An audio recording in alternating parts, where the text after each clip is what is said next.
Paragon. By John Ashbery. We are happy in our way of life. It doesn't make much sense to others. We sit about, Read and are restless. Occasionally, it becomes time. to lower the dark shade over it all. Our entity pivots on a self-induced trance. Like sleep. Noiseless, our living stops. And one strays as in a dream Into those respectable purlieus where life is motionless and alive. to utter the few words one knows.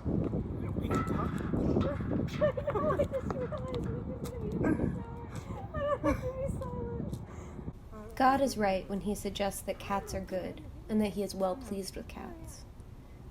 He's right to kiss them and to pet their orange, short fur made softer by supplements, and their long gray fur which makes them look old when they're young, and their tortoiseshell fur with missing patches from rashes produced by chewing at flea bites, and the space of fur between their overlong ears, and the part under their chin that they like the most, and to kiss each of the beds of their toes in succession, all while he pets another cat at the same time who has an extra toe, while that cat plays with a dead mouse, etc.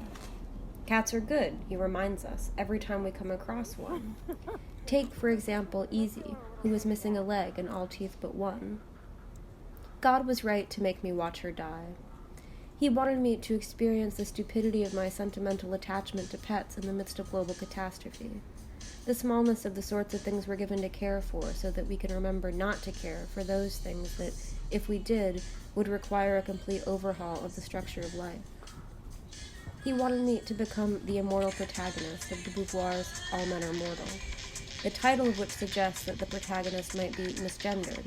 Women live forever, in order to see that there is no point in love or in cats.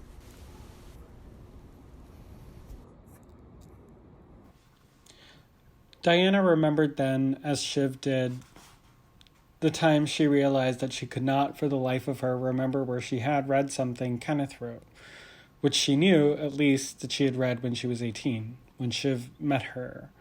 Not her, but his lover, the one he learned to replace with her friendship, Diana's, and that he had said, Kenneth, that ideas were wasted in conversation, that they were better or more worth it, Kenneth wrote, if they were written down expressly, as if for some kind of posterity, as if for his kids, Shiv imagined, Kenneth's, or for theirs, Kenneth's readers, Diana, but not yet Shiv.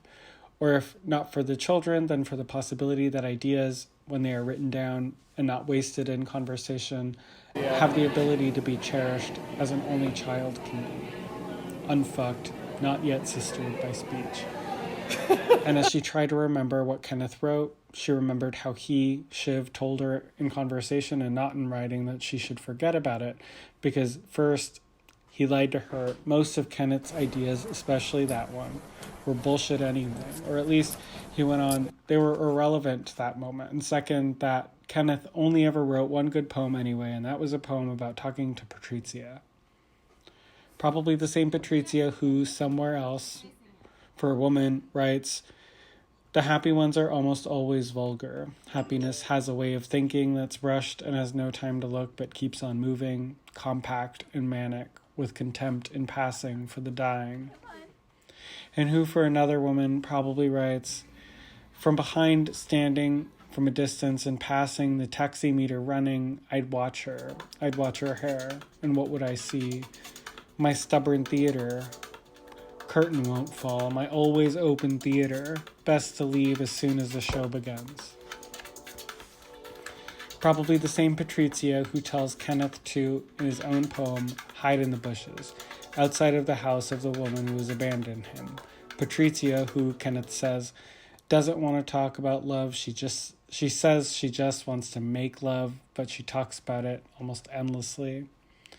Just like they did, he told her. Despite the fact that talking was horrible, despite love being horrible, despite young people being horrible, despite the restaurant being horrible, despite loving a woman being terrible, and they laughed about it. Diana, Shiv went on, talked and laughed without ever having to fuck. I'm terrible at social distancing.